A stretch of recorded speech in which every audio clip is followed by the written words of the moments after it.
Welcome to Franchise Leader Spotlight. I'm Katherine LeBlanc.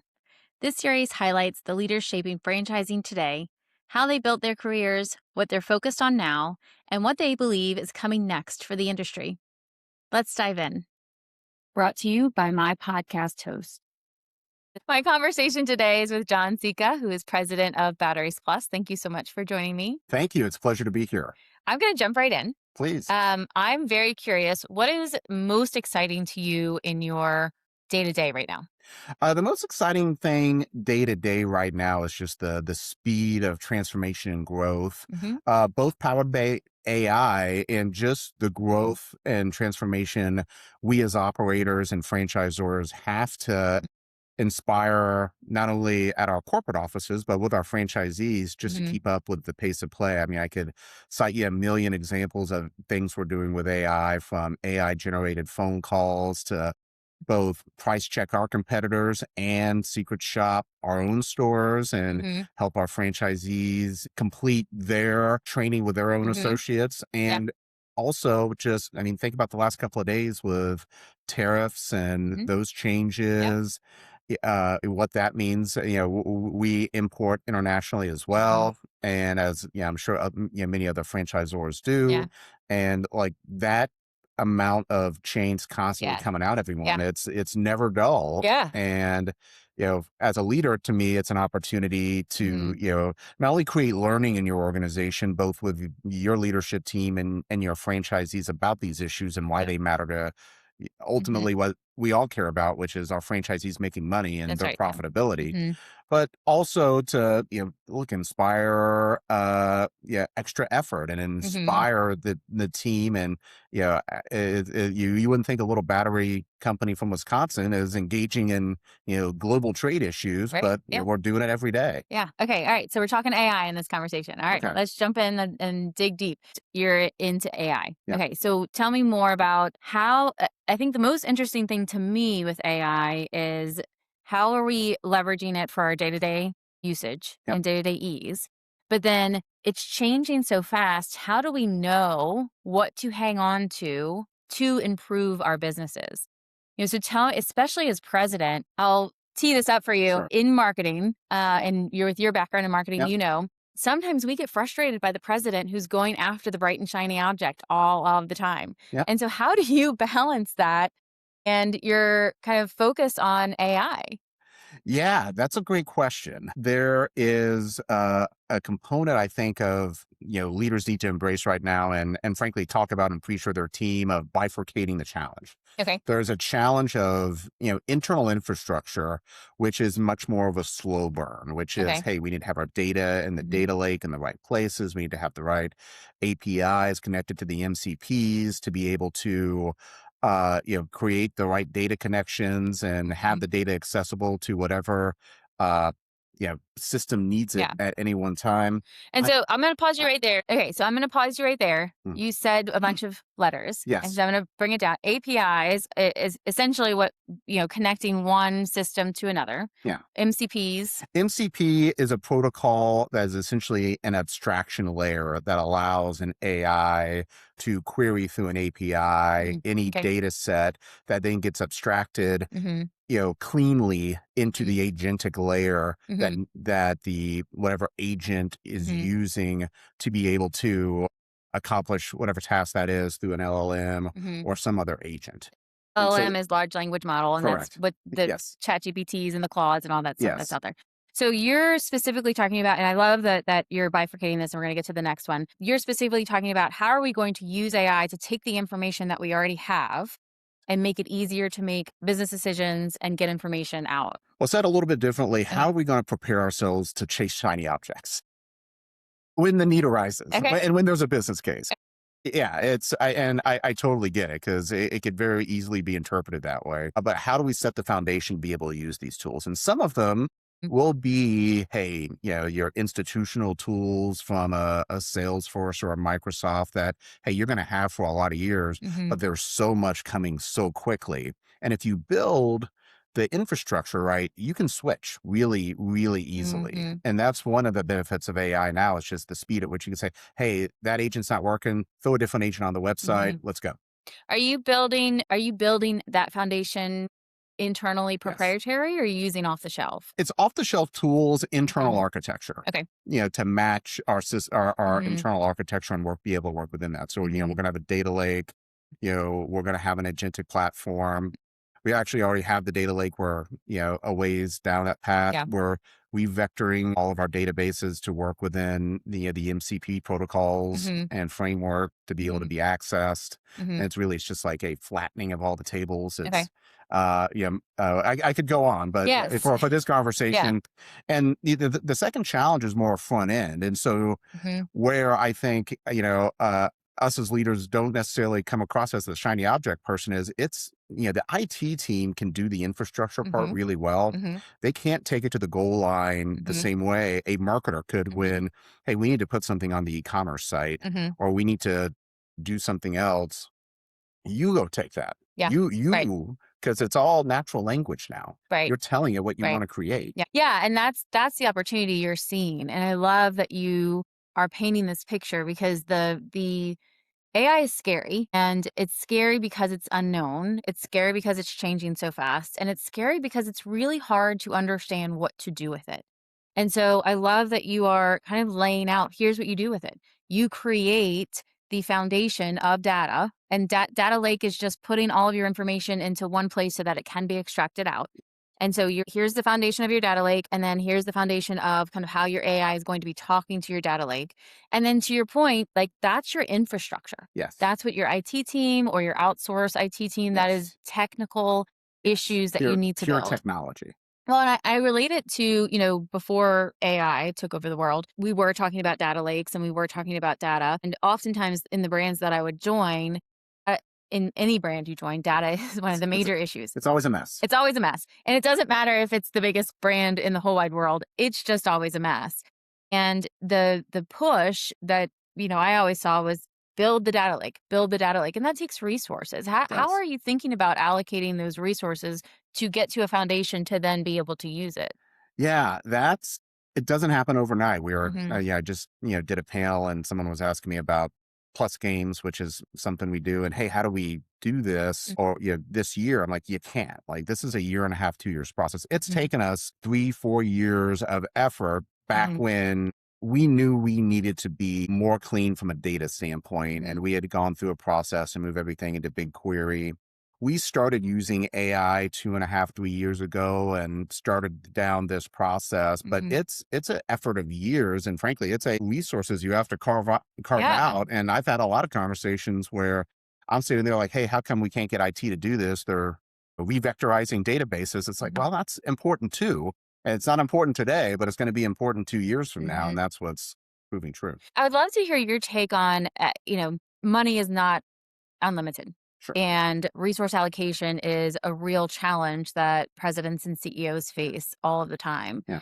How do you think about where to allocate? Because what I love about what you're saying is that you are giving the time and the resources to then be able to run fast. Yeah.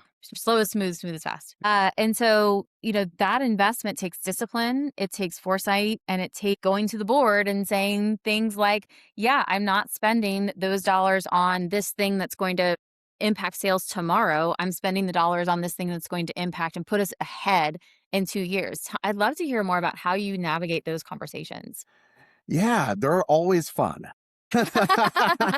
Always. And look, it does help to have a really supportive and fantastic board that wants to invest in the business and it's investing for the long term, which we're blessed to have. And Mhm, our board members are fantastic and they certainly see they share our vision of the future of the company. mhm, And when those conversations come up, the board conversations usually I would almost have easier to the internal conversations because to your point, like I'm not the only person who has shiny object ideas, right. Yeah, yeah, yeah. and with the board it is hey we're going through a modernization exercise, and I always try to balance investment with savings.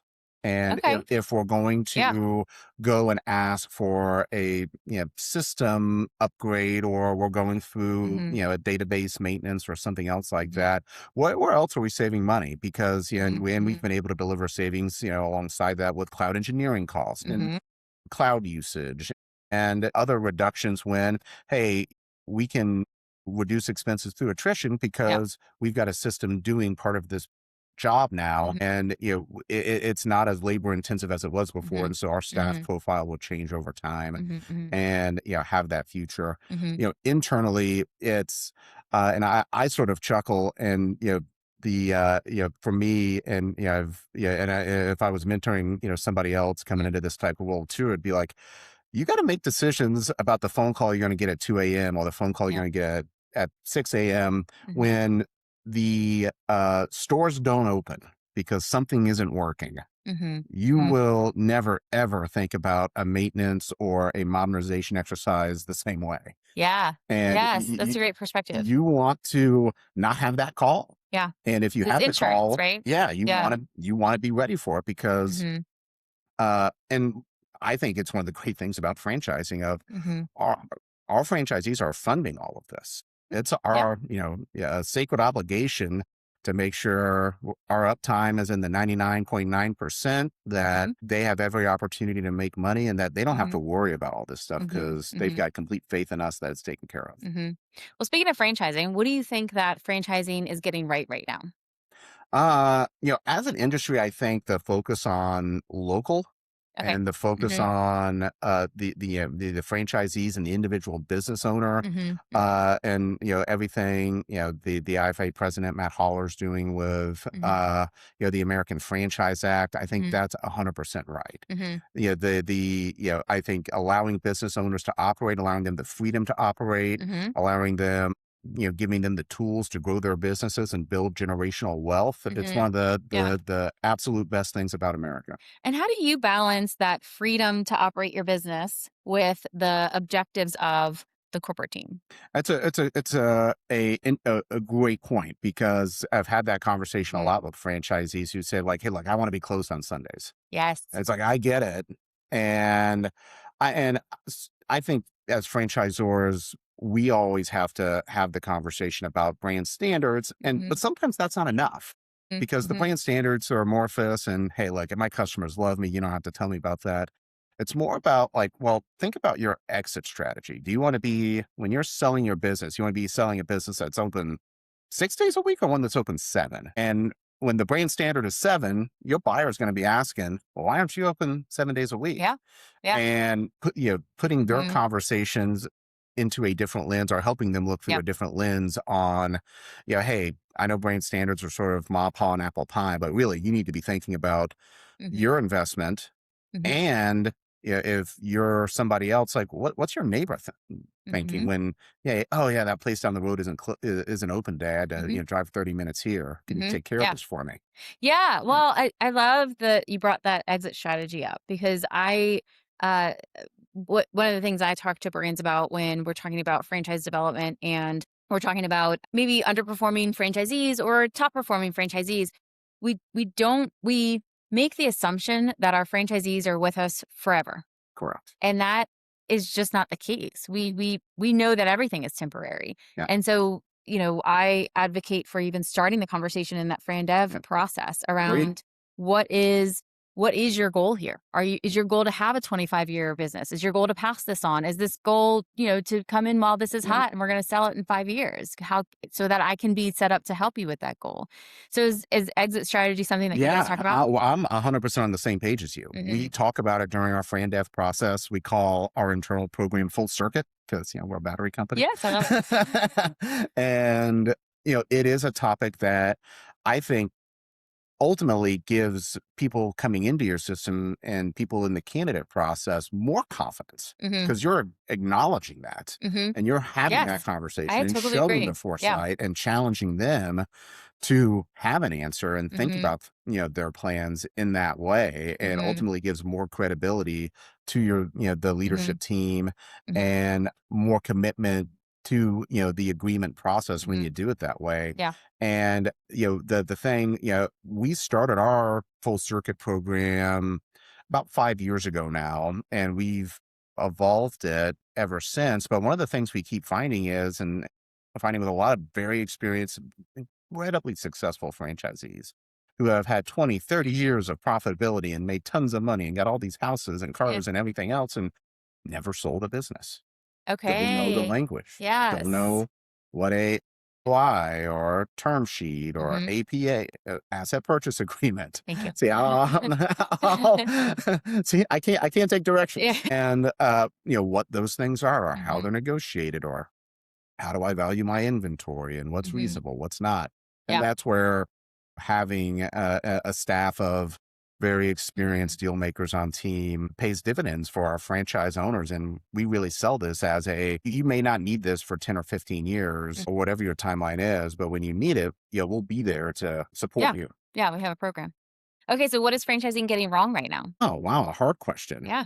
I think in this day and age, something we constantly look at is just liquidity and net worth requirements. Okay, I yes. think, and we've raised ours almost every single year. And I Mhm. think just for the success of franchising overall and the success of the Mhm. franchisees, most Mhm. importantly, I know we want everyone to come into this business and have an opportunity. I think there's opportunities for all. I think requirements, across the Mhm. board should be very, very high. A lot of the things that we talk about franchising is the accessibility, the approachability, anyone can do it because you're in business for yourself, not by yourself. Do you think that that is slowly cutting off because of Yeah. the liquidity and Net cash worth. value? Yeah. Yeah. Mhm. Yeah. And part of this is just the, current interest rate environment. I think it makes Well, it it's the tough reality, for a lot right? of people to get in. It's not just interest rate, but Yeah. it's customer acquisition costs. Yeah. It's It's those. the Yeah. opening costs. Yeah. It's construction costs. Yeah. Everything has risen. Labor, most importantly. Mhm. And I think we want it to be accessible. I think we all Mhm. want to, yeah, Yeah. I would love a very, very low interest rate again, Mhm. Yeah. as many, many others would. But when you look at that and you're a franchisor Mhm. managing a brand, I Yeah. think you will, n- and you have to think about it in terms of, yes, well, do I, want a 20 or 30-year franchisee here? Or or do it, if I think in the older days we would have taken a risk on somebody, and you're not able Mhm. to do that as Yeah. much. Right. And I'll be the first one to say, hey, I've been wrong before, that I've been proven Mhm. wrong by Mhm. someone who came in who was like, ooh, they were just on the bubble, Yeah. and oh, we're gonna let them in.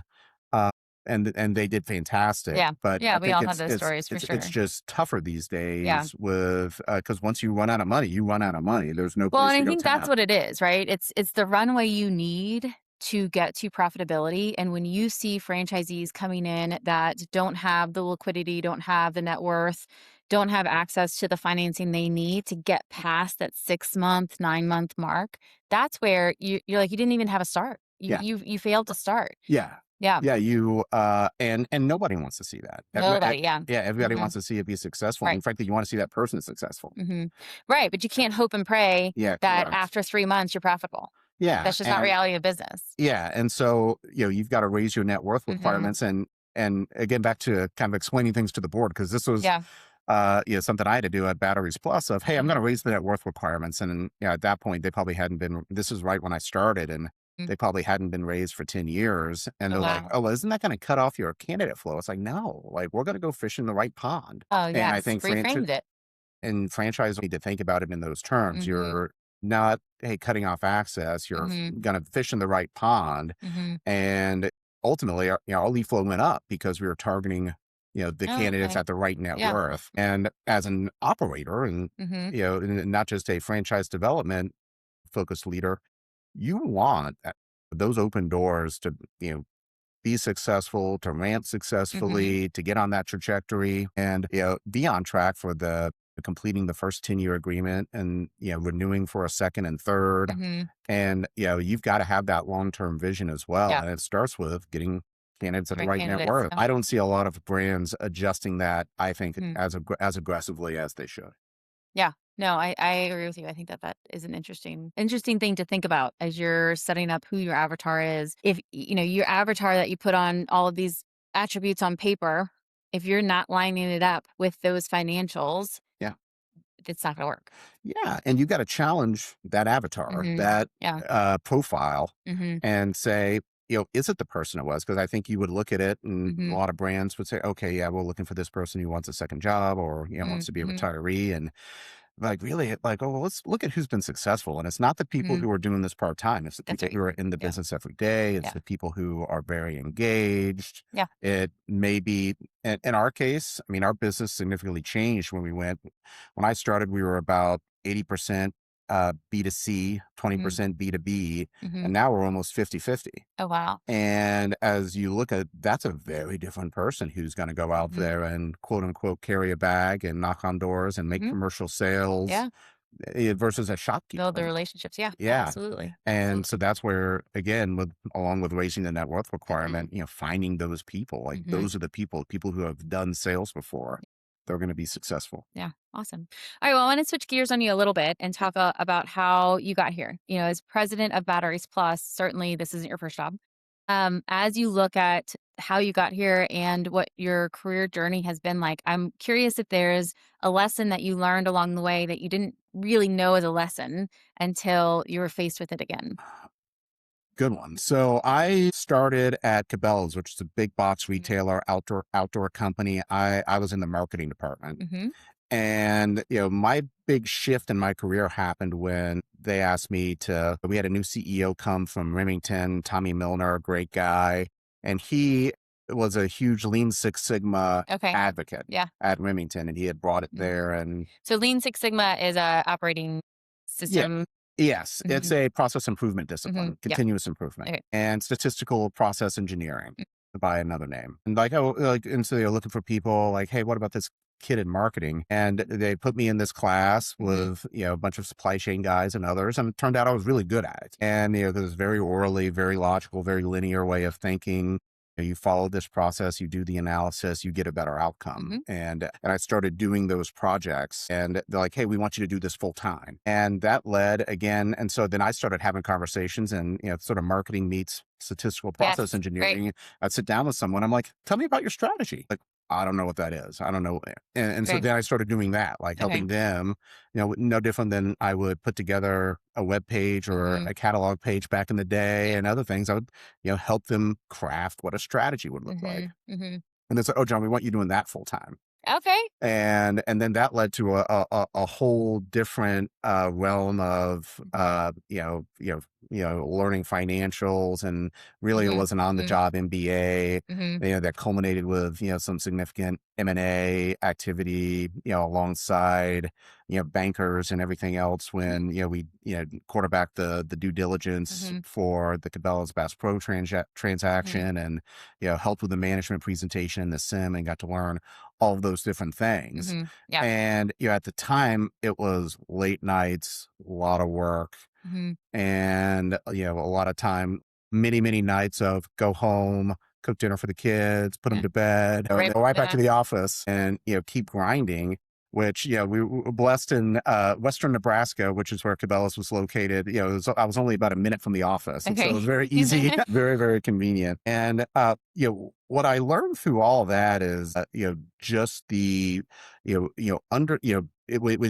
we, even through our conversation and talking about, hey, Mhm. the different lenses, the different Mhm. constituencies, when you're doing a continuous improvement project, nobody likes change. Mhm. Nobody. Yeah. And the soft side of what you do, and especially as a leader, I joke all the time, my wife, will ask me when I Mhm. come home from work, oh, what'd you do today? I'm like, I talk to people Yeah. all day long. Yeah. From, 8 a.m. to 5 p.m. I'm Mhm. on the phone. Talking to people, asking Mhm. questions. Oh, I'm answering questions. right. It's all change management. It's That's right. all, Yeah. hey, Right. marketing's doing this. Hey, I need to Mhm. tell, our commercial team about this. We Mhm. need to go through this process. Yeah. Hey, the supply chain. Hey, this is what's going on with this promotion. It could be any of a million topics, Mhm. but the importance of change management Mhm. and really taking the time to do that. Yeah, I could sit there and just make spreadsheets and slides all day long and Mhm. be Yep. happy as a clam. Yeah. But ultimately, Yeah. especially Right. in my current role, keeping all the wheels Mhm. spinning. Well, and not just that, because of your experience in change management, you're ready to tackle the big changes that is going to position your industry, insulate your industry for the Yeah. future. And so in your role today, it sounds like you're taking all of that Six Sigma process development Yeah. and change management that you learned through that Cabela's process and applying it now in a leadership Yeah. role, certainly it sounds like is helping you lead the change and be in Yeah. front of the change. Oh, it was funny. A couple of, when I, first started doing that, Hmm. I call franchisees and be like, what's John calling me for? Yeah. Like, I'm just calling to tell you about this. Okay. I appreciate that. I thought, Yes. like, did I do something wrong? Right. Something else goes like, no, Yeah. no, no, no, no, no. Right. This isn't the principal calling. I just want Yeah. to, call and let you know what's going Right. on and get your thoughts and if you have any input. Yeah. Well, have you found since you started that, are they giving you feedback Yeah. Oh, yeah. freely now? Oh, very much so. Yeah. Yeah. The ones, Feedback loop. and, we're what I like to call, relentlessly dissatisfied. Like Okay. nothing's ever good enough. Like we celebrate success and we celebrate, the great people we have, but we're Okay. also like, okay, hey, we can always do something better. And our franchisees get that and like, please give us feedback. We want to know what's wrong. Yeah. If something isn't Right. right, please tell us. Like the worst thing Hmm. you can do is if, hey, some system Yep. has a Mhm. glitch or something else, do not grin and bear it. Yeah. Please let us know. We Yeah. will take care of it. Right. Cool. And that has built a lot of trust because it's like, okay, hey, and then Well, going and look, forward. trust is key. Yeah. I think the franchisor franchisee relationship, we can talk about tactics and strategies and, you know, feedback loops all you want, but if there is not trust at the foundation of it, Yeah. none of it matters. Agreed. Yeah. All right. So, in one sentence, what does franchising need more of? Oh, wow, that's a good one. I would say franchising continues. Look, I think it needs our best and our brightest. I think Mm, there's, opportunities in franchising, careers in hmm. franchising that people don't necessarily, think about when they're coming through school. And Hmm. I didn't even, I was aware of what a franchise was and Yeah. McDonald's and Sure. others Yeah. and Wendy's, growing up. But, it wasn't something like you would get through school. Isn't that funny? We all have the same story. It's like we Yes. stumbled into the brand, and then the Yeah. brand was a franchise, and so Yes. now we are. We're Oh, part of this. We're yeah. part of this family, Yes. and all of a Right. sudden, everybody. Right. Right. Right. Yeah. Yeah. Yeah. And Yeah. you're seeing Paul Pickett's posts all the time on Right. LinkedIn. Right. Right. Yeah. Okay. Yeah. So, what does franchising need less of? Oh wow, the inverse. Yeah. I think, and I'll, try to say this. I think franchising, when you look at just the where franchisees struggle the most, and it's with the labor and Mm, the same people management, yeah. challenges we all have on a large scale. They have on a small scale, which Hmm. arguably is even harder. I mean, Oh, yeah. they lose Hmm. one or two people, they could be Hmm. 30-40% down. Yep. And, when, there are costs, from internal sectors that whether You don't have it's control over it. Yeah. you don't have control over it, Hmm. and the environment for, whether it's handling, uh, you know, you know, any sort of regulatory complaints or Hmm. other thing, it's very, very tough for a small business owner. Hmm. And, I hate to just, give a blanket on less regulation for, because it doesn't sound, exactly Yeah. right, but it's just give small business owners Hmm. the breathing room to be successful and Hmm. operate. And look, they're gonna make mistakes. Allow them to have the breathing room to make those Yeah. mistakes. And Hmm. those costs come in, and whether it's Hmm. taxes or healthcare or Hmm. any other thing, give them an opportunity to be successful, because these people are truly building the fabric of our society out Hmm. there, and Yeah. it's really important to just the overall growth in America. And I think, Yeah. I've always been a believer of, I mean, look, the rising tide lifts all boats. And Hmm. when you've got more businesses, hybrid economy, people getting employed, Hmm. that can only be in that Yeah. positive. No, I completely agree. Well, let's end it there, John. It was really nice to get to know you and have this conversation. Awesome. Thank you. Brought to you by my podcast host.